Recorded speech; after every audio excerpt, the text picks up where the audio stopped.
नमस्कार मित्रों, दीपक शर्मा। मित्रों, स्वागत है आप सभी लोगों का हमारे खास और विशेष कुंडली के रहस्य कार्यक्रम में। मित्रों, आज के कार्यक्रम में हम D30 चार्ट यानी त्रिशांश कुंडली का विस्तार से अध्ययन करेंगे और इसके बारे में विस्तार से जानने का प्रयास करेंगे। मित्रों, कई बार हमें जन्म के समय से ही अरिष्टों का सामना करना पड़ता है, परेशानी को सामना करना पड़ता है। मित्रों, ऐसा क्या कारण होता है? जबकि हम तो अभी दुनिया में आए हैं, हमने तो कुछ किया ही नहीं। तो क्या कारण होता है कि हमें जन्म से ही कभी कभी दुख मिलते हैं, परेशानियां मिलती हैं? मित्रों, इन्हीं सब का विस्तार से अध्ययन हम त्रिशांश कुंडली के माध्यम से करते हैं। तो चलिए मित्रों, चलते हैं और जानने का प्रयास करते हैं कि यह अरिष्ट हमें क्यों मिलते हैं। मित्रों, हमारे जीवन में रोग, दुर्घटना और घोर संकट की स्थिति की पुष्टि त्रिशांश कुंडली के माध्यम से आसानी से की जा सकती है। तो मित्रों, सबसे पहले त्रिशांश कुंडली का निर्माण कैसे होता है, यह जानने का प्रयास करते हैं। मित्रों, हमारी एक राशि 30 अंश की होती है, यह आपको भी मालूम है, हमें भी मालूम है। तो मित्रों, यहां पर हम एक राशि के 30 भाग करते हैं। जब हम 30 भाग करते हैं तो एक भाग हमें एक अंश का प्राप्त होता है। मित्रों, त्रिशांश कुंडली का जब हम निर्माण करते हैं तो यहां पर सूर्य और चंद्रमा को इसमें शामिल नहीं किया गया है। इस बात का हमें विशेष रूप से ध्यान रखना है, क्योंकि मित्रों, सूर्य पिता के कारक होते हैं और चंद्रमा माता के कारक होते हैं, और कोई भी माता पिता अपने बालक का अरिष्ट नहीं करते। इसी कारण से सूर्य और चंद्रमा को यहां पर स्थान नहीं दिया गया। लेकिन त्रिशांश कुंडली में सूर्य और चंद्रमा होंगे, उनके द्वारा फलादेश किया जाएगा। इसी प्रकार से राहु और केतु, क्योंकि यह छाया ग्रह हैं, इसीलिए इनका स्थान भी त्रिशांश कुंडली में नहीं है।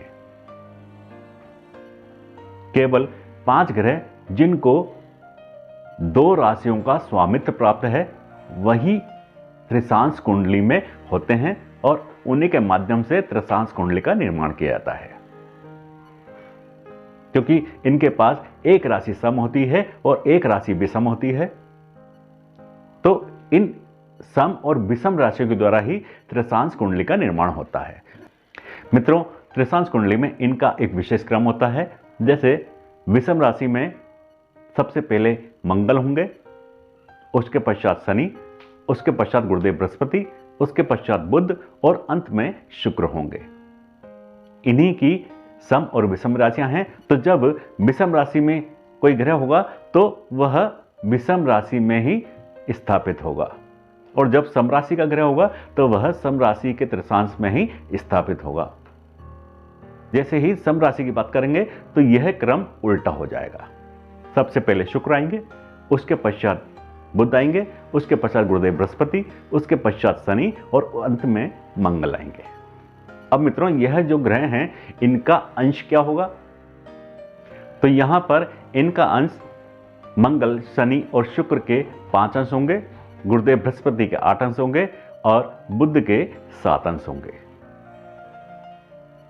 तो इनके अनुसार इस प्रकार से यहां पर त्रिशांश कुंडली का हम निर्माण करेंगे।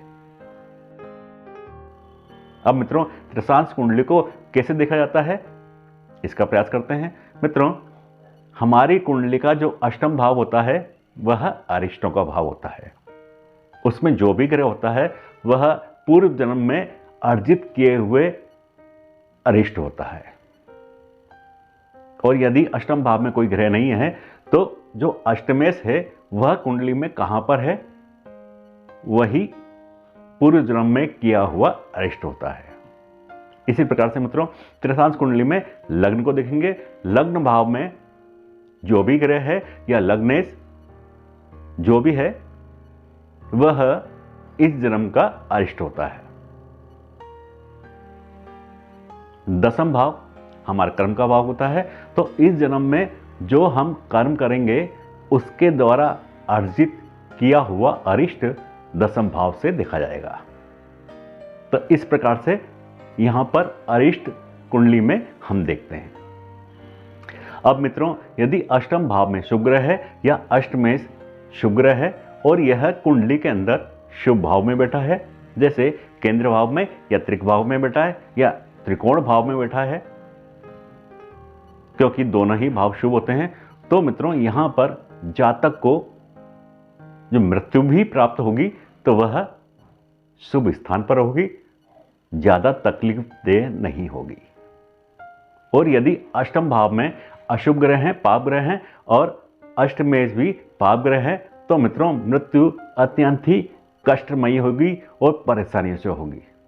जातक को अत्यंत ही तकलीफों का सामना करना पड़ेगा। और यदि अष्टमेश छठे, आठवें और 12वें भाव में आ गए या त्रिक भाव में आ गए तो मृत्यु अत्यंत ही कष्टमयी होगी और पीड़ादायक होगी। मित्रों जब त्रिशांश कुंडली में अष्टमेश त्रिक भाव में होते हैं तो अधिकांश रूप से दुर्घटना में मृत्यु देखी गई है। दुर्घटना में या अग्नि के द्वारा या जल के द्वारा मृत्यु देखी गई है। और यदि लग्नेश त्रिशांश के लग्नेश त्रिक भाव में आते हैं तो मित्रों राज्य सरकार से या जहां पर भी आप काम करते हैं वहां के जो भी प्रबंधक हैं उनसे आपकी नाराजगी, आपकी लड़ाई झगड़े विवाद हमेशा चलते रहेंगे और उनसे आपको परेशानियों का सामना करना पड़ेगा यदि आपके लग्नेश त्रिक भाव में है। यदि मित्रों त्रिशांश कुंडली में चंद्रमा 1, 6, 7, 8 और 12वें भाव में है तो जातक रोग बीमारियों से दुर्घटनाओं में पीड़ित होता है और परेशानियों का सामना करता है।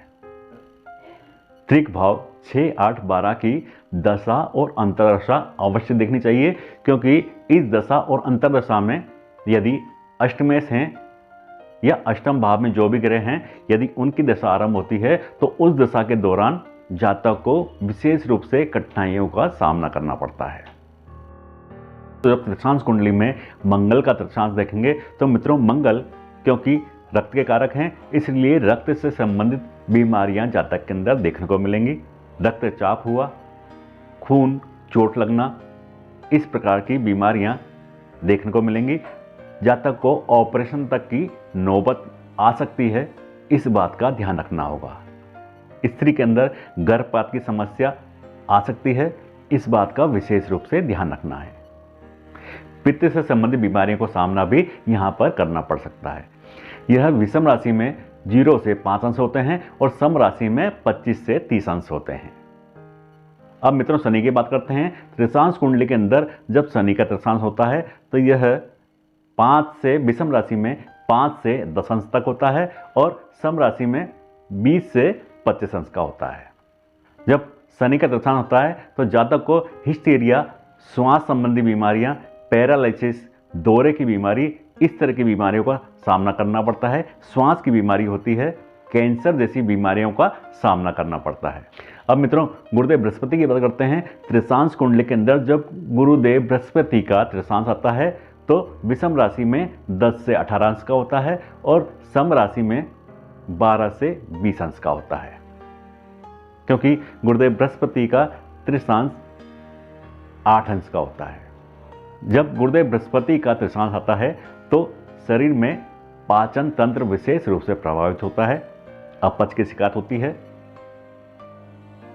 आमाशय संबंधी बीमारियां होती हैं, पीलिया होता है, असाध्य रोग जैसी बीमारियां जातक को परेशान करती हैं। अब मित्रों बुध की बात करते हैं। बुध का त्रिशांश 18 से 25 अंश का होता है, विषम राशि में 18 से 25 अंश का होता है और सम राशि में 5 से 12 अंश का होता है। इस त्रिशांश में जातक को विशेष रूप से चर्म रोग होता है, दिल की बीमारियां होती हैं, धमनियों की बीमारी होती है, जैसे ब्लॉकेज वगैरह होना, इस तरह की बीमारियां जातक को परेशान करती हैं। अब शुक्र के त्रिशांश की बात करते हैं। विषम राशि में यह 25 से 30 अंश का होता है और सम राशि में 5 से 0 अंश का होता है। जब शुक्र का त्रिशांश होता है तो जातक को गुप्तांग संबंधी बीमारियां होती हैं, उनसे जातक परेशान होता है। संतान प्राप्ति में जातक को परेशानी आती हैं। भूत पिशाच या जो बीमारियां समझ नहीं आती उस तरह की बीमारियां हो जाती हैं जिनको डॉक्टर भी आसानी से समझ नहीं पाता।